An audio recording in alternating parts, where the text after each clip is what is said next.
한국 군사력이 전 세계 탑5에 올라 큰 화제입니다.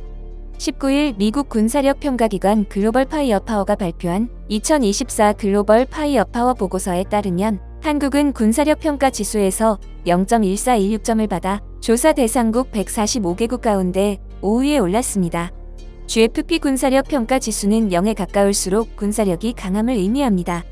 해당 자료는 핵무기와 생화학 무기 등 실질 보유 확인이 불가한 비대칭 무기류를 제외한 순수 재래식 무기 및 첨단 군사장 비료와 국방비, 병력수, 작전 수행 능력, 군수 지원력 및 전쟁 수행을 위한 경제력 등 60개 이상의 개별 항목 지표를 활용해 산출하고 있는데요.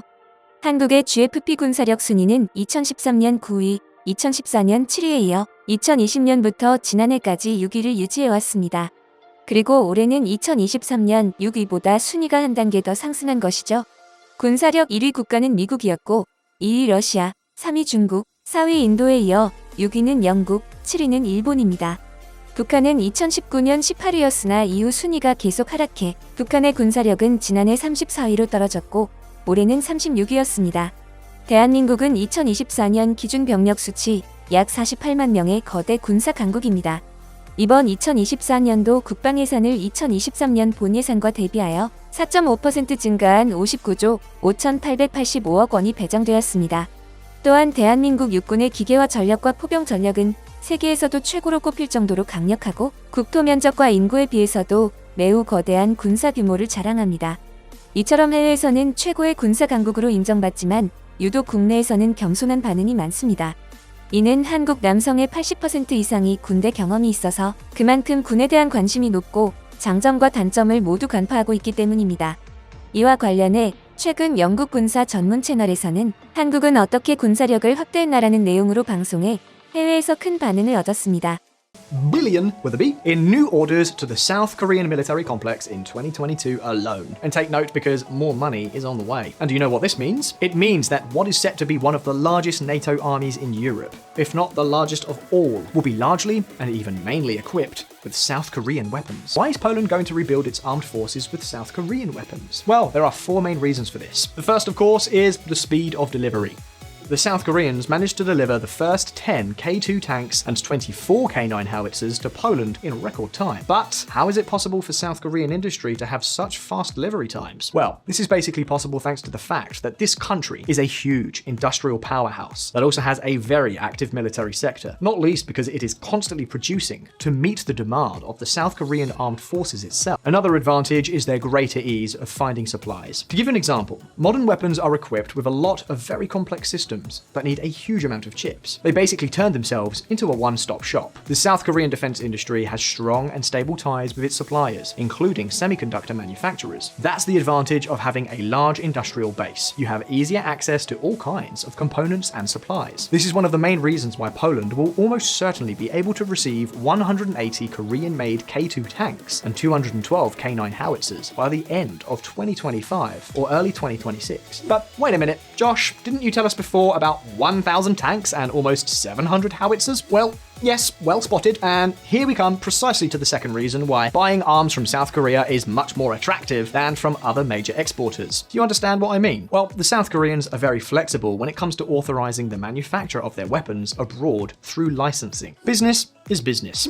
Unlike the United States, which is very restrictive in allowing its advanced military technologies to be manufactured outside the country, the South Koreans have no major problems with that issue. Let's just say that their primary goal is to win the contracts. And so, after the deliveries of the tanks and howitzers purchased by Poland that are manufactured in Korea are completed, it will be the Poles themselves who will manufacture the more than 800 tanks and almost 500 howitzers to complete the rest of the contract. In other words, these will be manufactured in Poland and not in Korea. Now, what are the advantages of this? Well, on the one hand, for countries interested in investing large sums of money in defense, it is much easier to justify and more popular with the public if the bulk of these weapons are manufactured at home.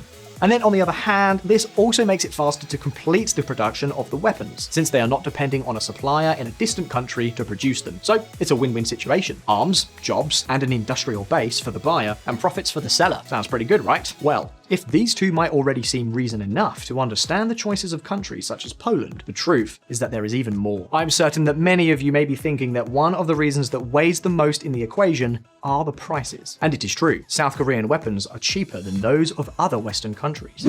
For example, take the case of the K9 self-propelled howitzer from the Hanwha group. You see, two of its main competitors in terms of performance and capabilities are the French Caesar and the German Panzerhaubitze 2000. All three are technologically advanced howitzers with similar performance and NATO standard 155mm caliber. To give you an idea of the competitive advantage the South Koreans have, while a French Caesar costs about $7.5 million and the German PZH 2000 costs up to $10 million, a K9 Thunder costs only $4 million, less than half the price of the German model. And you may be wondering, so what's the catch? Well, the truth is that there isn't one. It is merely a question of cost and economies of scale. The South Korean military has a heavy demand for artillery equipment and supplies because of the threat posed by North Korea. This has meant that both the military and manufacturers are constantly expanding and upgrading their artillery equipment to fire farther and farther and with increasing accuracy against North Korean ground targets. The Germans, for example, are the opposite. Their military is hampered by years, decades of disinvestment, and their military companies have much less local demand, which makes it more difficult to maintain profitable production lines at low prices.